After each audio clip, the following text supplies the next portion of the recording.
Fantastične hortenzije sa svojim velikim cvjetnim glavama, sastavljenim od mnoštva cvjetića jedinstvene boje, ukras su skoro svakog dvorišta.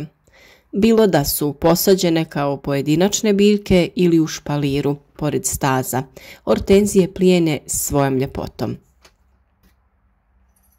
Postoji više vrsta hortenzija, a za sve je zajedničko da nisu zahtjevne biljke. Bolje uspijevaju u polusjeni nego na direktnom suncu. Prvi i bitni radovi oko ovih biljaka obavljaju se upravo u ovo vrijeme, naravno ukoliko to vremenske prilike dozvoljavaju, pa ćemo sada reći zašto je potrebno orezivati hortenzije. Ukoliko želite saznati još savjeta vezano za uzgoj različitog cvijeća, voća ili povrća, zapratite naš kanal i budite u toku sa radovima. Hortenzije su inače grmolike višegodišnje cvjetnice koje mogu opstati i bez rezidbe. Mogu preživjeti, ali će njihov grm trajati manji broj godina i ljepota cvjetova neće doći do izražaja. Dimenzije grma i cvjetnih glavica uvelike ovise od kvalitete rezidbe. Rezidbom se grm rasterećuje od starih i osušenih grana, odsvalih cvjetnih glavica. Na ovaj način eliminiramo sklonište za brojne štetne organizme, smanjuje se mogućnost pojave bolesti. Orezani grmovi formiraju ljepše i kompaktnije grmove sa bujnim izdancima i listovima, što na kraju dovodi do formiranja većih i ljepših cvjetnih glavica. Sve one izmrzle izdanke kao i izdanke na kojima primijetite simptome bolesti ili oštećenja od štetnika odstranite u potpunosti. Tokom jeseni hortenzije nije potrebno orezivati. One dobro podnose zimu i štite se pokrivanjem unutrašnjosti grma lišćem. Neorezane hortenzije su zaštićenije od niskih temperatura, a neorezane grane se tokom jeseni mogu skupiti i svezati kako bi bile što kompaktnije. Ovako pripremljen grm je spreman za prezimljavanje. Hortenzije koje se orežu u jesenskom periodu daju manje cvjetova tokom narednog ljeta, a formirani cvjetovi su manjih dimenzija. Pravo vrijeme za rezidbu hortenzija je proljeće. Ukoliko niste sigurni što treba napraviti, uklonite one osušene cvjetove i grane, odnosno napravite sanitarnu rezidbu. Kao što vidite, vrlo lako se mogu razaznati grane koje su stare i suhe i njih je potrebno ukloniti prve, kako bi mogli procijeniti što dalje napraviti. Na dosta grana se primijete maleni pupovi pa čak i listovi, te takve grane možemo ostaviti. No, ipak ne želimo ostaviti previše gust grm, tako da slobodno možete ukloniti i neke od njih. Najznačajnije pravilo rezidbe hortenzija je da ih nikad ne prikraćujemo ispod 50 cm. Hortenzije se mogu prikratiti jače ukoliko želite potaknuti vegetativni rast grma. Ovako jako orezan grm će formirati vrlo malo cvjetova ili će cvjetanje skroz izostati. Kod prikraćivanja je bitno da rez bude neposredno iznad pupa do kojeg želite prikratiti granu. Iz sredine grma izrasti će nove mlade grane, a i ove stare drvenaste će iz već formiranih pupova pustiti lijepe bočne izdanke. Hortenzije se prihranjuje u proljeće prije vegetacije i cvjetanja. Tokom razdoblja cvjetanja poželjno je prihranjivati barem jednom mjesečno gnojivima za cvjetnice na bazi dušika.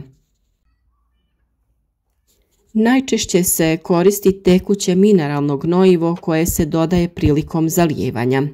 Prije sadnje zemlja se može obogatiti i kompostom, a za postizanje drugih boja koriste se borove iglice. Također za uzgoj su poželjna i druga ekološka gnojiva kao što je kopriva namočena u vodi. Video o pripremi hranjiva od žare ili koprive naravno imate već na našem kanalu. Mi smo naše hortenzije koje su u zemlji prehranili sa stajskim đubrivom. Okopali smo zemlju oko biljke, pazeći pri tome da ne oštetimo korijenje. U zemlju smo dodali manju količinu đubriva i prekrili sa tankim slojem zemlje. Na ovaj način biljka će dobiti prirodna hranjiva i sve što joj je potrebno za uspješan rast i daljnji razvoj i napredak. Na isti način smo orezali naše hortenzije koje se nalaze u teglama ili posudama i koje preko zime unosimo u zaštićen prostor. Postupak je potpuno jednak. Uklonili smo sve suhe grane i prorijedili malo unutrašnjosti i količinu grana, te smo pokratili one koje su bile previše dugačke, to jest skratili ih na 50 cm. Za njihovu prihranu smo koristili peletirano hranjivo za biljke koje ima sve potrebne nutrijente za poticanje ključnog razvoja. Ovaj put smo koristili organsko hranjivo u obliku mikropeleta. Koristi se kao početno hranjivo prilikom pripreme zemljišta. 67% ovog hranjiva čine organske materije. Hranjivo dovodi do povećanja humusa u zemljištu, bogato je aminokiselinama, bez patogenih mikroorganizama i sjemena korova. Povećava vlažnost zemljišta, smanjuje eroziju i povećava mikrobiološku aktivnost. Na tržištu postoje različiti pripravci koji se mogu koristiti tokom zalijevanja, a koji su namijenjeni upravo za hortenzije. Takva tekuća ili peletirana prihrana trebala bi biti dostupna u svim bolje opremljenim agrocentrima i poljoprivrednim apotekama. Diljem parkova, vrtova i vrtnih centara počelo je cvjetati mnogima omiljeno ljetno cvijeće hortenzije u najljepšim nijansama pastelnih ružičastih, plavih i bijelih tonova. Danas su ljeta nezamisliva bez njih, a odlična je vijest to da se mogu uzgajati i na najmanjem balkonu, pa čak i prozorima. Samo je potrebno imati u vidu nekoliko detalja. Prvo je važno pripaziti na veličinu tegle ili posude. Hortenzije su biljke koje relativno brzo rastu, pa već za godinu dana mogu značajno uvećati veličinu svog korijena, a time i drugih dijelova. Zato je nužno pripaziti na veličinu tegle prilikom sadnje. Izbjegavajte držati ih u plastičnim teglama u kojima ste ih kupili, te ih svakako presadite. Neka tegla bude u skladu sa vrstom hortenzije koju ste kupili, jer se njihova veličina kreće od pola pa sve do više od 2 metra. Drugo što trebate znati je da ih je bolje smjestiti u sjenovito područje. Ove biljke idealne su za male balkone jer pružaju zaštitu od pogleda, ali da bi uspješno rasle, potrebno ih je smjestiti u to sjenovito polusjenovito područje. Njihovo idealno stanište trebalo bi biti okrenuto prema istočnoj ili jugoistočnoj strani svijeta. Tako će hortenzija dobiti jutarnje i prijepodnevne sunčeve zrake, no neće im biti izložena tokom podneva i popodneva, kada su temperature zraka ujedno najviše. Svakako nastojte izbjeći njihovo postavljanje na balkone koji su okrenuti jugu i zapadu. Kada pak stigne zima, premjestite ih u unutrašnjost vašeg doma ako imate prostora, ali ne u one prostore u kojima je izuzetno toplo. Treći vrlo važan savjet jeste da ih zalijevate 2 puta dnevno.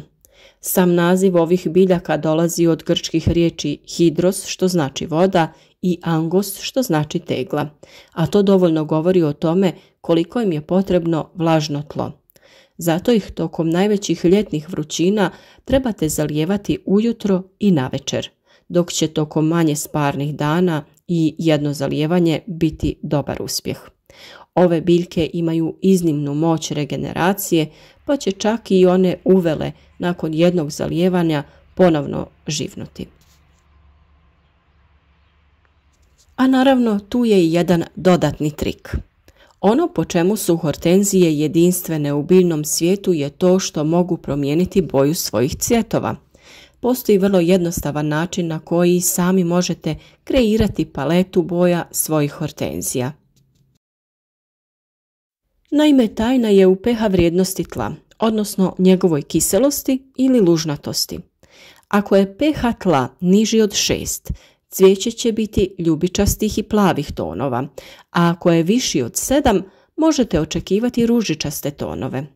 Kako biste saznali koliki je pH zemlje kojom raspolažete, u vrtnim centrima možete nabaviti jednostavni pH tester. Kada saznate vrijednosti i želite sniziti pH, dodajete aluminijev sulfat u zemlju. A ako želite povisiti pH, postignite ga sa vapnencem u prahu. Ipak, imajte na umu da će bijele hortenzije gotovo uvijek ostati bijele jer one vrlo teško mijenjaju boju. Ukoliko vam je ova kratka uputa bila nedostatna, cijeli video o tome kako možete promijeniti boju vaših hortenzija imate već na našem kanalu. Naravno, ukoliko vam je ovaj video bio koristan, bilo bi nam drago da ga podijelite sa vašim prijateljima na društvenim mrežama kako bi i drugi ljudi imali koristi od naših savjeta. A za savjete o uzgoju raznog cvijeća, voća i povrća, prirodnim načinima zaštite, zapratite naš kanal i svakodnevno pratite naše korisne savjete.